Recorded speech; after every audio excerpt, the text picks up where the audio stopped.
যোগশাস্ত্রের ভাষায় তাই সমাধি, তাই ভক্তি আর যোগে কোনো ভেদ নাই, জ্ঞানও অভিন্ন। যখন পরমাত্মবোধ জেগে থাকবে তখনই জ্ঞান। যোগশাস্ত্রে তাকে বলে অবিপ্লবা বিবেকখ্যাতি। অন্য বিষয় ত্যাগ করে পরমাত্মাকেই সর্বদা বোধগম্য রাখাই প্রকৃত জ্ঞানের লক্ষণ। ভক্তিই বলো, যোগই বলো আর জ্ঞানই বলো, অভীষ্ট বস্তুতে অনন্যচিত্ততাই মুখ্য বৃত্তি।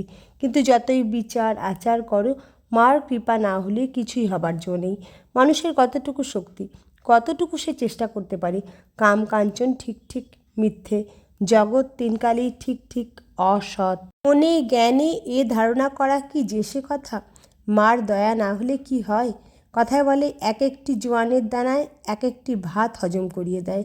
কিন্তু যখন পেটের অসুখ হয় তখন 100টি জোয়ানের দানাও একটি ভাত হজম করাতে পারে না। শুধু মাকে প্রসন্ন করো, মার কৃপার জন্যে বসে থাকো। শৈশা প্রসন্না বরদা নির্নাত ভবতী মুক্তয়ে। জয়রাম মুখুজ্জের মেয়ে কালীর সঙ্গে সম্বন্ধ এনেছে ঘটক। কিন্তু জয়রাম বেঁকে বসল। ভাঙর না হোক, খ্যাপা তো বটে, তাকে জামাই করব কি? তাছাড়া কোনো কোনো জায়গায় রামেশ্বরী নিজেই এগোতে চাইল না। তখনকার দিনে কন্যাপক্ষেরই পণ নেওয়ার প্রথা। এক এক জায়গায় এমন দর হাঁকলো যা রামেশ্বরের নাগালের বাইরে। তবে এখন ইতিকর্তব্য কী? খুব সোজা। চাষাদের শশার ক্ষেত দেখেছ? বিরস ও বিষণ্ণ মুখে বসে আছেন চন্দ্রমণি, পাশে রামেশ্বর। দুজনেই চমকে উঠলেন।